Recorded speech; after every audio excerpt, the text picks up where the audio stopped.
ஆதி பகவனுங்க பகவன் யார் இன்னும் தெரியல, ஆதி யாரு தெரியல. ஆதினா எல்லாருக்கும் என்ன தெரியும்? எப்போ தோன்றியது. எது தோன்றியது? நீதானமா, மலையா, மண்ணா, கடலா, வானமா? எது தோன்றியது ஆதியில? ஆதியில தோன்றியது ஒரே ஒருத்தன் தான், அவன் தான் வாழறிவன். இந்த யார்? No answer. இதுதாங்க திருவள்ளுவர். இந்த 10 பாட்டில் இப்போ சும்மா சிம்பிளாக உங்களுக்கு சொல்லிட்டு, ஏன்னா இது துவைக்க வைக்கணும், முதல் அதிகாரி எனக்கு கொடுத்துருக்காரு. அதனால் கடவுள் இருக்கிறானா இல்லையா பிரச்சனை இல்லை, ஆன்மீகவாதியா பகுத்தறிவாதியா பிரச்சனை இல்லை. இந்த திருக்குறளை வச்சு நம்ம பேசுகிறோம். 10 குறளில் 8 குறளில் அவர் சொன்ன டெஃபினிஷன் யாருக்கு பொருந்தது அது மட்டும் நீங்கள் சொல்லுங்கள். மீண்டும் நான் சொல்கிறேன்.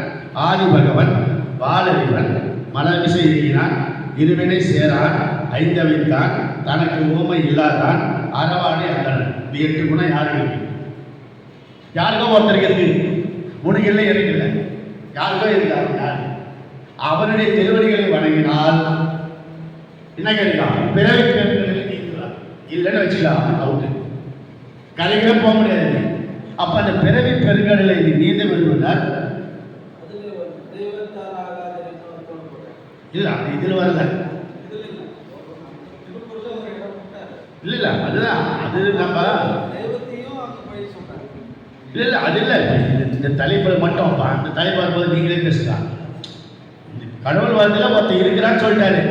அது நம்ம தெய்வத்தால் ஆகாத முயற்சித்தல் நெய்வர்களை கூலி தரும். நிறைய அது மாதிரி தகவல்கள் வந்துகிட்டே இருக்கும்.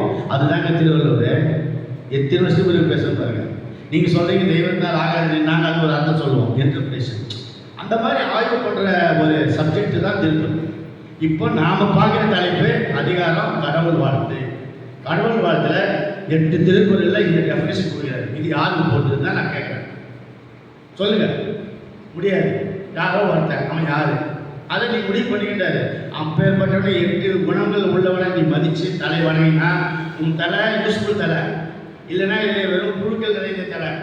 எப்படி கண் இல்லாதவங்க, எப்படி மூக்கு இல்லாதவன், வாய் இல்லாதவன் எப்படியோ அப்படிதான் உன் தலை எப்படி பேசு. யாருக்கு? 8 குணம் இருக்கிற ஒருத்தனை மதிக்கலைன்னா, வணங்கலைன்னா பிறகு பெருகளை நீந்த முடியாது. இவ்வளோதாங்க அப்போ சப்ஜெக்ட் 10 குறள். இப்போ நான் ஒவ்வொரு குறளாக உங்கள்கிட்ட சொல்லிடுறேன். ஏன்னா நேரம் இல்லை, 12 வரைக்கும் வெயிட் பண்ணதுக்காக கொஞ்சம் நான் இதை வளர்த்துட்டு போகிறேன். அப்போ முதல்ல அகர முதல் எழுத்து எல்லாமே வருவோம். ஆதி பகவான் முதலே வருது. இப்போ ராஜபாபு சொன்னார் இல்லையா, அகரம் என்பது எழுத்துக்களுக்கு தலைமை. எழுத்துக்கெல்லாம் தலைமை உலகம், உலகத்திற்கு தலைமை இறைவன். எழுத்துக்கெல்லாம் அச்சங்களுக்கெல்லாம் தலைமை ஆவல் தான் ஆரம்பிக்குது. தமிழும் அகரம், இந்தி, தெலுங்கு, மலையாளம், கன்னடம், பல எல்லா மொழிகளிலும் பார்த்தீங்கன்னா முதல் எழுத்து ஆலாம். ஆக எழுத்துக்களுக்கு தலைமை தாங்குவது அகரம். உலகத்திற்கு எல்லாம் தலைமை தாங்குவது ஆதிபகவன். ஆதிபகவன் யாருன்னு சொல்லவே இல்லை. நாமளே யோசிச்சுக்கிறோம் அது ஒரு கடவுள். நாம நினைச்சுக்கிறோம் எந்த கடவுளும் இல்லை. அந்த கடவுளை பற்றி அவர் சொல்லவே இல்லை. கடவுளுக்கு வார்த்தை வரல. ஆகவே 2வது பாடல் இது அகர முதல் எழுத்தெல்லாம் முதல் பாடல். 2வது பாடல் உங்களுக்கு தெரிஞ்சது, கற்றதனால் ஆய பயன் இருக்கும் வாழறிவன் நன்றால் தொடாது. பெரிய கெட்டிக்காரன் வந்திருக்கான், எல்லாத்தையும் தெரிஞ்சவன், ரொம்ப ரொம்ப ரொம்ப கெட்டிக்காரன். அவனுக்கு பேர் தான் வாழறிவன். அவனை தொட வேண்டிய தாண்டா நீ படிப்பு லட்சணம். என்ன படிச்சு நீ எங்கே படிச்சதே அப்படின்னா அந்த வாழறிவன் நம்ப மாட்டேங்குது. அவன் யாரு? 2வது திருப்பதி எப்படி அடிச்சுக்கிறார் அப்படின்னா இன்னும் மண்டே பிச்சுக்கிறார். வள்ளுவர் எப்படி இந்த வார்த்தை சொன்னார் வாழறிவன்? அப்ப யாரு அச்சா? 2வது. 3வது பாருங்க, மலமிசை ஏகினார் மான் அடி சேர்ந்தார் நிலமிசை வீடுவாள். மான் என்றால் மரியாதைக்குரிய பெருமைக்குரிய மான் அடி, அவனுடைய திருவடிகளை சேர்ந்தனா யாருடைய திருவடிகளை?